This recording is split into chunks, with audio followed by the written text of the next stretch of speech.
Hello everyone, स्वागत है आप सभी का शक्ति अकेडमी के यूट्यूब चैनल पर। कैसे हैं आप सभी।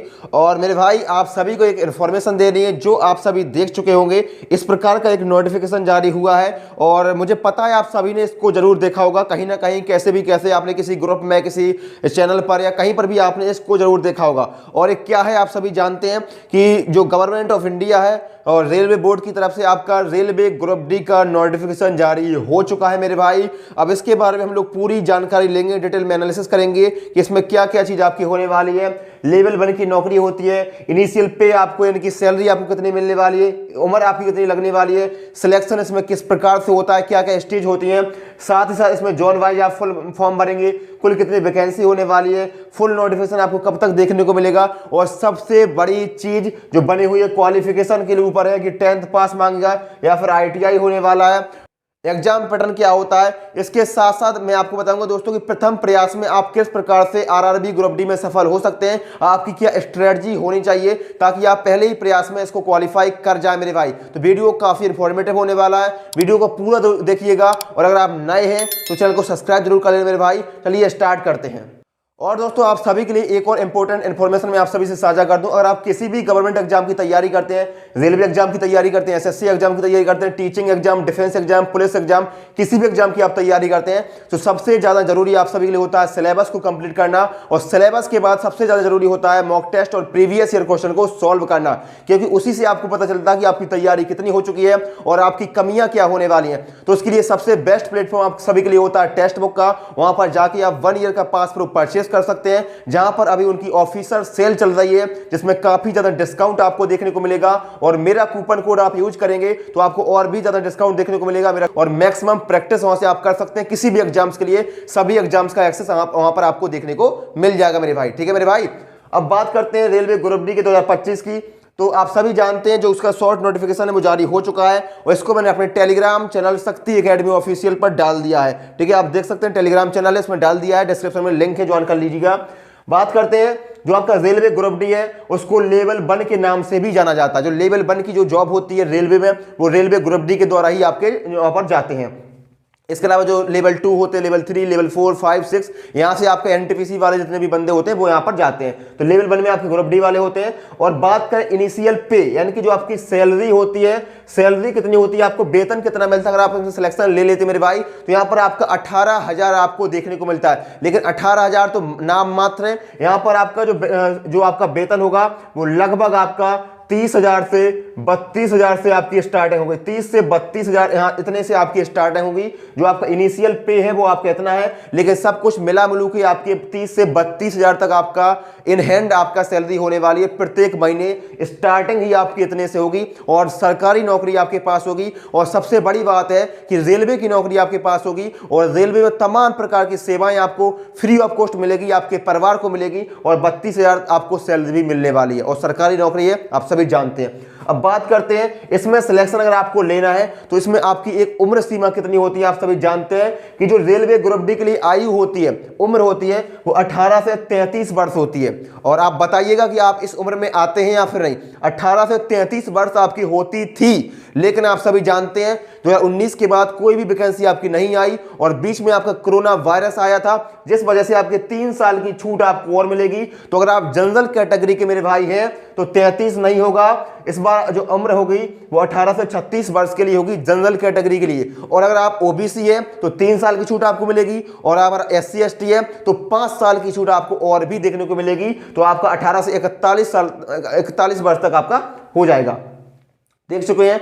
अब बात करें इसमें सिलेक्शन किस प्रकार से आपका होता है, सिलेक्शन के लिए आपको क्या क्या करना होता है। सबसे पहले इसका एक आपका एग्जाम होगा, आप देख सकते हैं सिलेक्शन प्रोसेस में पहला आपका CVT एग्जाम होगा और यही सबसे मेन है। अगर आपने इसको क्लियर कर लिया तो समझिए आपकी 99% नौकरी पक्की है मेरे भाई। ठीक है, CVT एग्जाम होता है। CVT का मतलब क्या होता है, कंप्यूटर बेस्ड टेस्ट होता है, यानी कि आपका ऑनलाइन टेस्ट होता है। कंप्यूटर पर आपको जाके टेस्ट देना होता है, आपको वहां पर कोई भी गोले नहीं भरने हैं, आपको कोई भी टिक नहीं लगाने हैं, आपको कुछ भी लिखना नहीं है, आपको सिर्फ आपको माउस से आपको क्लिक करना है। तो CVT आपका एग्जाम होता है और एग्जाम को अगर आप क्लियर कर लेते हैं मेरे भाई, 100 नंबर का पेपर होता है, उसको क्लियर करने के बाद आपका PET होता है। पीईटी क्या होता है? फिजिकल एफिशिएंसी टेस्ट, यानी कि आपका यहाँ पर देखा जाता है भाई लंबाई चौड़ाई, तो यहाँ पर कोई भी मायने नहीं रखता है, लेकिन आपको यहाँ पर फिजिकल टेस्ट होता है, यानी कि आपको दौड़ भाग करनी होती है। इसके बारे में हम लोग बात कर लेते हैं। देखिए दौड़ कितनी होती है, अगर आप लड़के हैं, मेल हैं, पुरुष हैं, तो आपको 45 किलो का वजन, 45 किलो की कोई बोरी होगी, वो आपको अपने ऊपर रखनी होगी और 100 मीटर की आपको दौड़ लगानी होगी 2 मिनट में। 2 मिनट में आपको 100 मीटर चलना होगा 45 किलो का वजन लेकर के। क्लियर हुआ? इतना आराम से लोग कर लेते हैं, 2 मिनट में 100 मीटर चल सकते हैं 45 किलो का वजन लेकर के। ठीक है मेरे भाई। और साथ ही साथ पहले एक ही चांस आपको मिलता है, एक ही चांस में आपको ये करना है। ठीक है, अगर आप एक बार में नहीं कर पाए फिर तो आप डिस्क्वालीफाई हो जाएंगे। और दूसरा जो कंडीशन है वो आपकी ये है कि 1000 मीटर यानी कि 1 किलोमीटर आपको रनिंग करनी है और समय आपको मिलेगा 4 मिनट 15 सेकंड का। आराम से कर लेंगे, 4 मिनट 15 सेकंड में आप आराम से 1 किलोमीटर रनिंग कर लेंगे। कोई भी बहुत बड़ा टेस्ट यहाँ पर आपका नहीं होने वाला है। अगर आप मेल है तो इतना है। और बात करें लड़कियों के लिए, फीमेल के लिए, आप देख सकते हैं जो लड़कियों के लिए होने वाला है वो आपको 20 किलो वजन लेकर रखना है अपने सर पर। कोई भी बोरी हो सकती है, बालू की, रेत की बोरी होगी, और 20 किलो वजन आपको लेना है और 100 मीटर आपको चलना है या दौड़ना है। 100 मीटर कितने मिनट में? तो 2 मिनट में। 2 मिनट में 100 मीटर लड़कियों को और 20 किलो का वजन लेकर के चलना है। बात करें दूसरी जो कंडीशन है वो 1000 मीटर यानी कि 1 किलोमीटर आपको चलना है, दौड़ना है 5 मिनट 40 सेकंड में। 5 मिनट 40 सेकंड में आपको 1 किलोमीटर दौड़ना है लड़कियों के लिए। तो ये आपका फिजिकल एफिशिएंसी टेस्ट के लिए होने वाला। पहले आप सीबीटी एग्जाम देंगे, उसके बाद आपका फिजिकल टेस्ट होगा, बस यही क्लियर है। उसके बाद आपका डॉक्यूमेंट वेरिफिकेशन होगा कि जो आपने डॉक्यूमेंट लगाए हैं, हाई स्कूल की मार्कशीट हो गई या जो भी आपने आईटीआई लगाई है, वो आपके सारे ऑफिशियल है, आपके सही है, कोई भी फर्जी तो नहीं है। इस सब का जांच होगा यहाँ पर। और उसके बाद आपका मेडिकल होगा और मेडिकल के बाद आपका फाइनली आपके जॉब हो जाएगी, आपका नौकरी लग जाएगी। ठीक है मेरे भाई। तो इस प्रकार से सिलेक्शन होता है।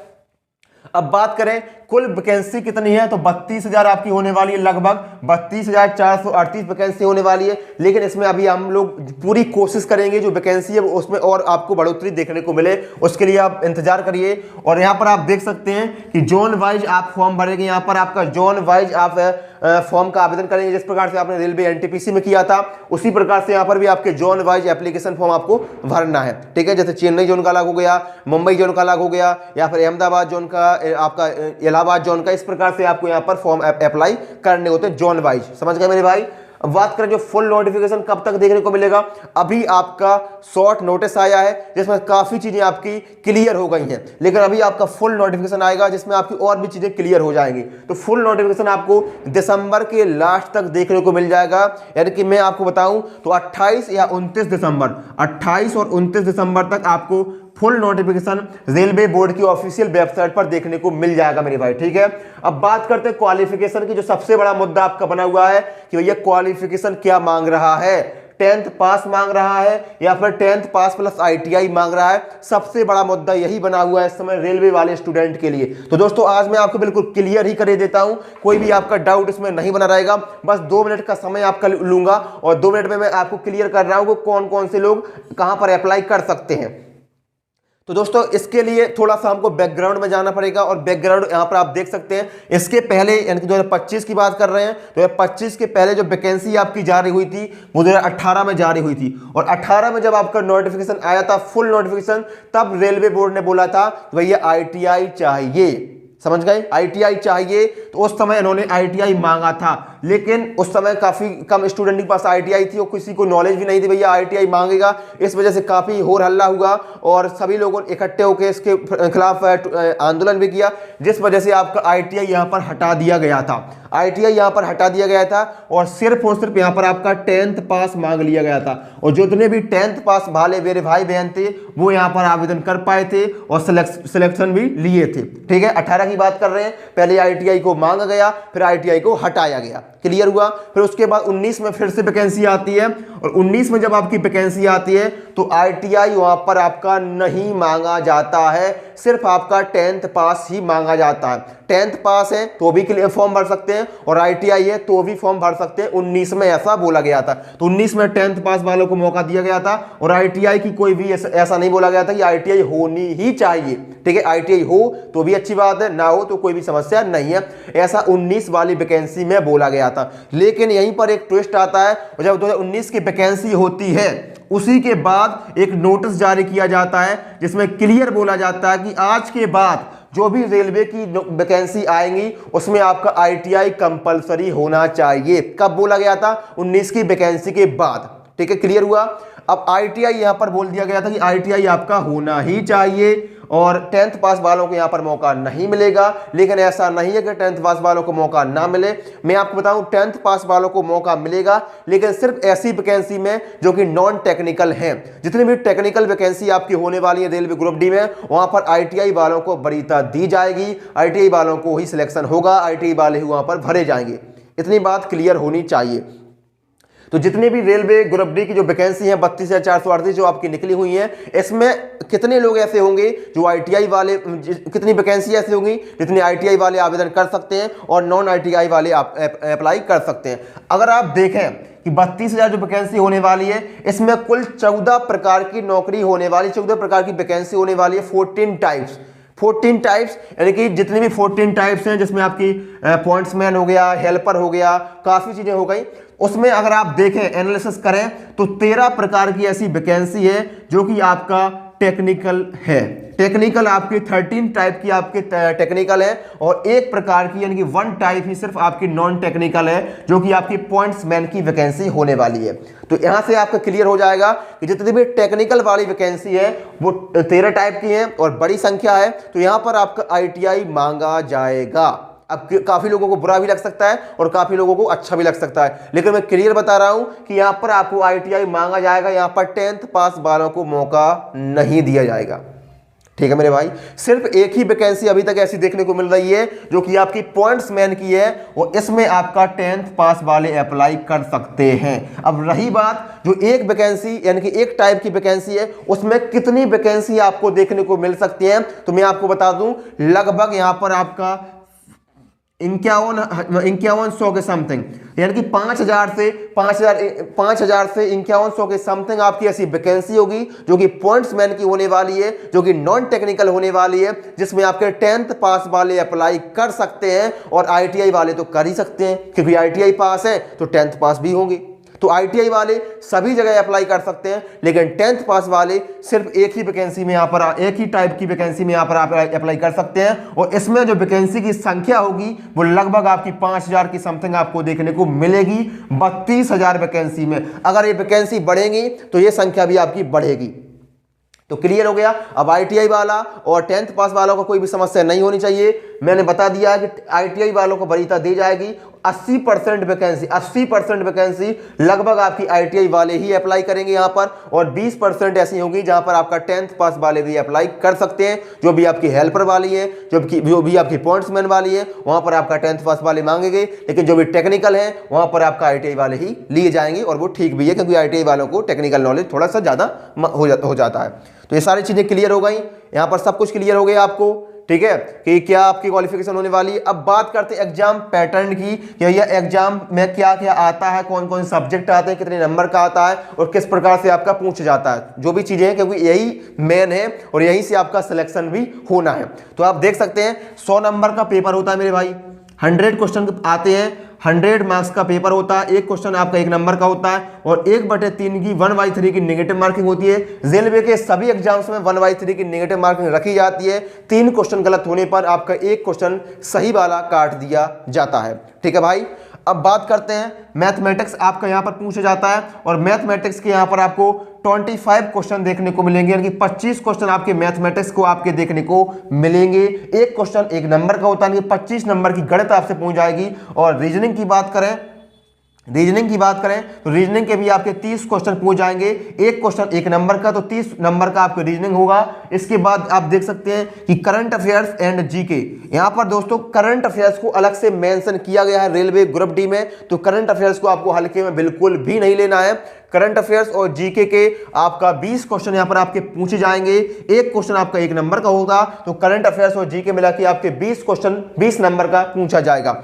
और सबसे बड़ा गेम चेंजर जो सब्जेक्ट आपके यहां पर होने वाला है वो है आपका साइंस यानी कि विज्ञान। साइंस जो कि किसी भी दूसरे एग्जाम में इतना ज्यादा आपका नहीं पूछा जाता है, 5 नंबर 6 नंबर का ज्यादा से ज्यादा साइंस पूछा जाता है, लेकिन यहां पर आपका 25 नंबर का साइंस पूछा जाएगा, जिसमें आपका फिजिक्स भी आएगा, केमिस्ट्री भी आएगा, बायो भी आएगा और 25 क्वेश्चन का आपका 25 नंबर का आपका साइंस पूछा जाएगा। तो 100 नंबर 100 क्वेश्चन 1/3 की नेगेटिव मार्किंग इतना आपका होने वाला है। अगर आप इनमें से बेस्ट स्कोर कर सकते हैं तो आपका सिलेक्शन 100% श्योर है मेरे भाई। अब बात कर लेते हैं थोड़ा सा तैयारी आपको किस प्रकार से करनी चाहिए मेरे भाई। सबसे पहले तो आपको सिलेबस पता होना चाहिए, डिटेल में सिलेबस, जो कि मैं आपको अपने टेलीग्राम चैनल पर डाल दूंगा, और साथ ही साथ अगले वीडियो में आपको सिलेबस को डिटेल में सिलेबस को कोडिंग करेंगे भाई, ये कितना सिलेबस आपका होने वाला है इसको एनालिसिस करेंगे। तो मैथ के सारे टॉपिक आपको एक जगह नोट करने हैं,